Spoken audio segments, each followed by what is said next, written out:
Hi there, everyone. I am Carla, the Cosmic Crone, and I am so excited to be here with you. This is the last Divine Feminine Astrology reading of Pisces and the last Divine Feminine Astrology reading of the old year, because tomorrow around dawn in the Eastern Seaboard where I live, 8:38 a.m. Eastern Time, we start the new year, the new astrological year. The astrological clock and calendar start over when the sun is at 0 degrees Aries, and that is happening tomorrow morning. So I wanted to come on partly because I love Pisces. It's my sign, and I want to do this reading with you. And also because as we start a new astrological year, a new sign, a new era, we have the opportunity to begin again. We are, well, it's something my teacher, the visionary, Native American visionary mystic, Joseph Rael, talks about. He talks about the steps 1 through 10, and then at 10, we get kicked up another level, but we start back at 1, kind of like the Fool in Tarot. We start over as a student, and we begin learning again at a new vibration, a higher vibration.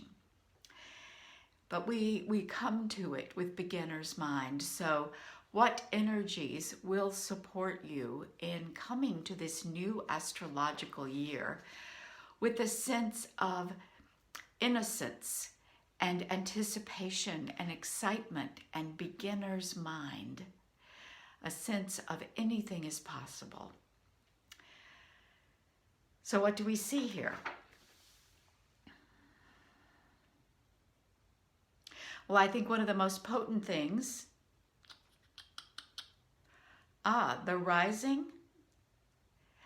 This is kind of interesting. The rising sign of this new year is the 1st degree of Pisces, which is just a shade ironic that the energy of the old year, this new year, is grounded in the lessons of the old year, which for most of us, it's been 12 months since, certainly in the United States, since the world changed due to COVID. And we have been coping with those changes.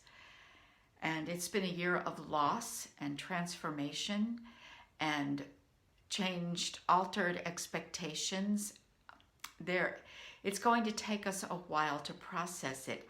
And so we can anticipate the gift of the new year, integrating the changes of 2020. And I believe that this 0 degrees ascendant tells us that we can do it, especially this last month of Pisces, the energy of Pisces, the last moon cycle. There's been a lot of transformational and healing energy released, and it hasn't been pretty necessarily. But what we have available to us, certainly I have experienced this, and I have intentionally been cultivating it through working with coaches and healers and friends and ceremony and the land and my own planets. And that is to allow an expansion. Last year felt like a contraction, perhaps, and yet Pisces was an invitation to expansion. We are kicked up to a new vibration, and Pisces went in deep and went in galactic and said, you can do this. And so here we are, ready to literally feel and integrate this expanded energy in the 2021-2022 astrological year. So that's one of the first things, 0 degrees 15, the rising sign. And of course that is accurate for my location. I did this chart for Searsport, Maine, where I live. So if you live north or south or a little bit east or west, you're going to have a different rising sign, and it might be worth it for you to look up the chart. March 20th, 2021, at the exact moment, you can look up online the exact moment of the equinox shift in your time zone, and you'll get a different rising sign. So I keep forgetting that. I get excited about the rising signs. Have been very personally relevant to me. They've spoken volumes to me, and so I forget that we don't all share the same rising sign, even though we have the exact same event going on. But I'm here and I'm speaking to you according to the cosmic crone channeling through me. So this message is for you. I am dreaming this reading for you as well as for myself. So receive it that way. And the other thing that is really beautiful and exciting about this chart is that as the sun enters 0 degrees of Aries, and the new year begins, Venus is 1.5 degrees behind the sun. And Venus is moving quickly. I haven't looked up the exact moment of the exact conjunction, but it's soon, sometime next week probably. But this moment of energy where Venus is moving to catch up with the sun, we call that applying. The energy is applying. That is the most potent moment of the conjunction, because that Venus energy is reaching for the sun, reaching for that illumination, that mergence of Venus and the sun. And Venus is the Queen of Heaven, the bright and shining one. And right now she is on the opposite side of the sun from the earth. The sun, in a way, what we're looking at is a solar eclipse of Venus. And I don't know how they're lined up. I don't know if Venus would be visible if we were looking at the sun with the filters that blocked out the light. They are aligned in the same sign and degree, but they are not necessarily lined up so that Venus is directly behind the sun.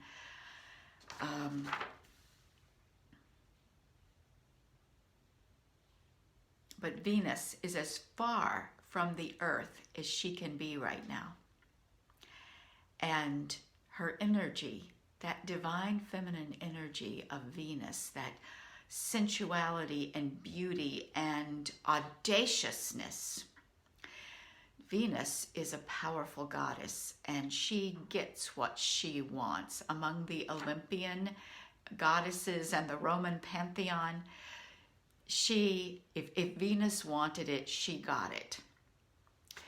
And so that energy is available to us coming through the sun which is the ruler of Leo, the sun which stands for our bright and shining selves, our identity, our sense of I amness. I belong here. This is who I am and why I'm here.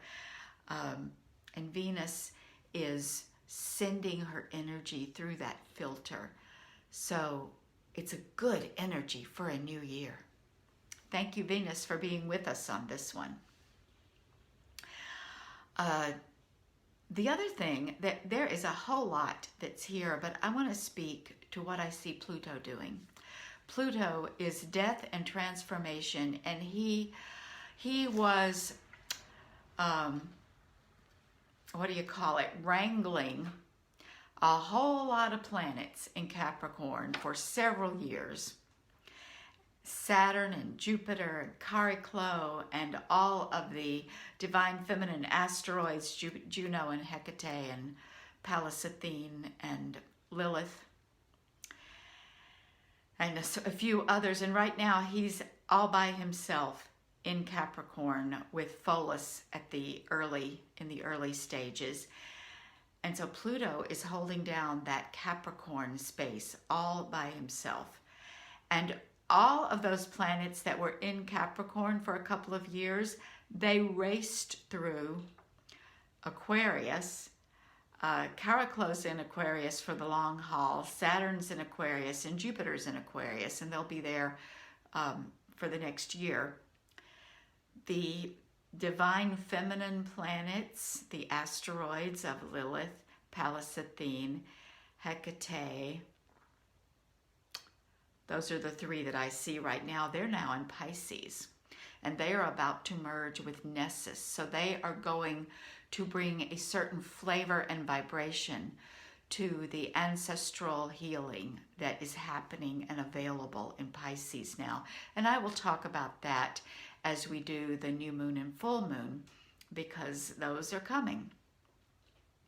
So Aquarius is now Jupiter and Saturn, and Capricorn is now Pluto.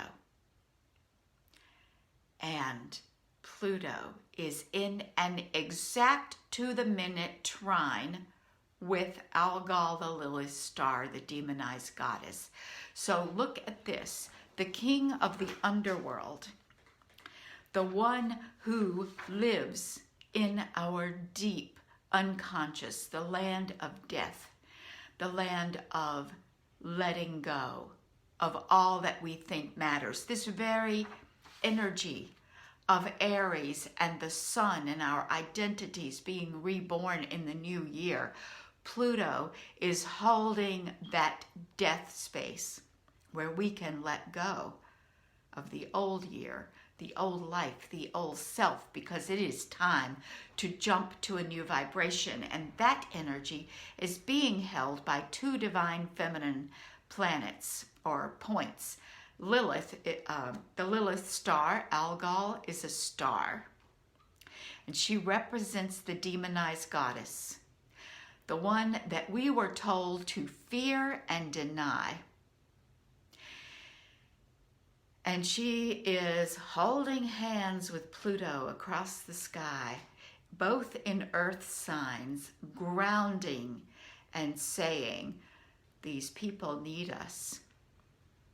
They need us. They need to recognize that the ferocity, the intense energy, the fearsomeness, and I often see the demonized goddess as wrathful and rageful, but that's because when she comes bursting back into our consciousness, she is sweeping away everything, all of the lies that we were told about the feminine and about our relationship to the divine feminine, which is our relationship to ourselves and to the earth. So she is showing up in partnership, in working closely with this Pluto energy. And then Pluto is square another divine feminine point. There is an asteroid that stands for Mary Magdalene, and she is the great teacher, one of the great feminine teachers, almost with a bodhisattva-like quality, because even though she isn't, unlike Tara, she did not, as far as we know, say, I will resist, I will not step into nirvana of enlightenment until all beings are enlightened. Tara is bodhisattva energy.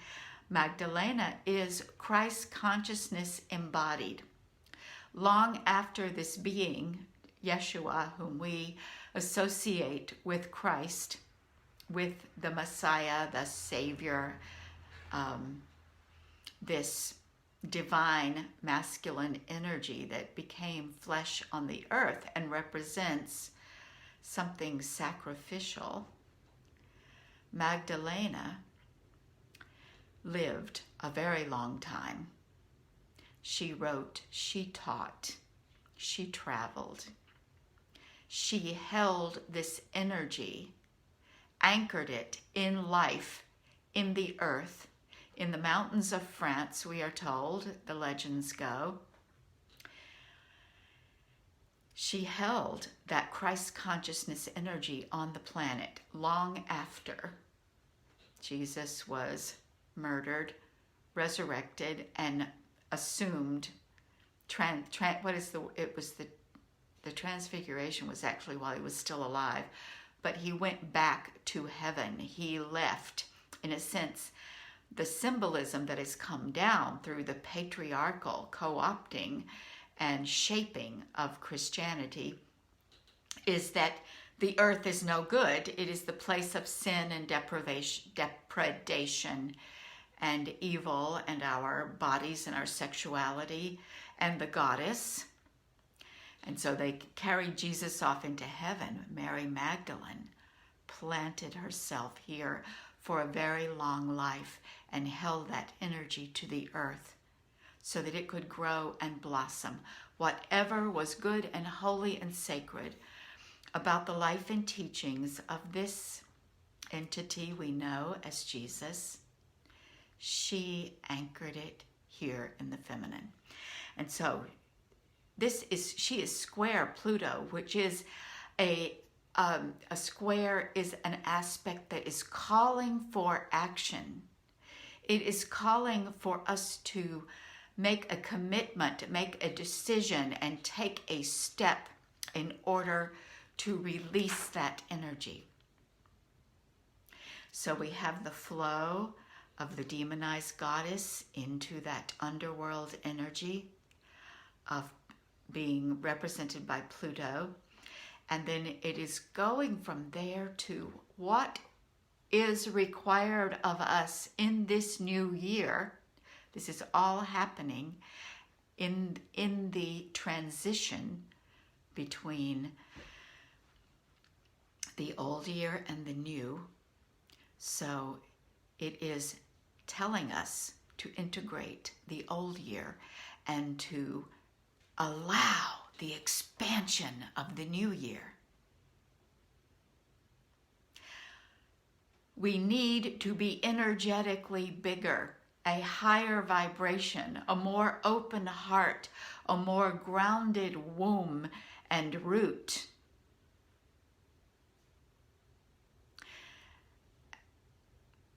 And a willingness to come together, both the sacred union of masculine and feminine, the partnership of opposites, whether, however we are defining and describing the polarities that exist in our world, and certainly merging into our role as part of nature. We are natural beings. We are animals. And this is a holy and sacred thing. We are two-leggeds that somehow hold this space between heaven and earth with our minds and our consciousness. And as women, we are conduits. All of that comes literally through us, and the masculine energy ignites it and opens the door. How's that for some esoteric magical teachings on the cusp of the new year? The sun in Aries, less than 24 hours from now. I thank you for listening, and I invite you to be in ritual, to listen to this again and feel into what it is calling for you to do. What are you releasing? Always, when we are moving into a new vibration, we have to let go of something that no longer matches that vibration, and we open up to embrace something that in the moment may be unknown, and our minds freak out over that, But in fact, we are ready. We are capable. And it is up to us to intentionally make the decision to be available and willing. I offer you great love and blessings for this beautiful equinox shift. May you enjoy some lovely spring-like or sweet autumn weather wherever you are on the planet. And I will see you soon for, I believe the next reading will be a full moon coming soon. Blessings.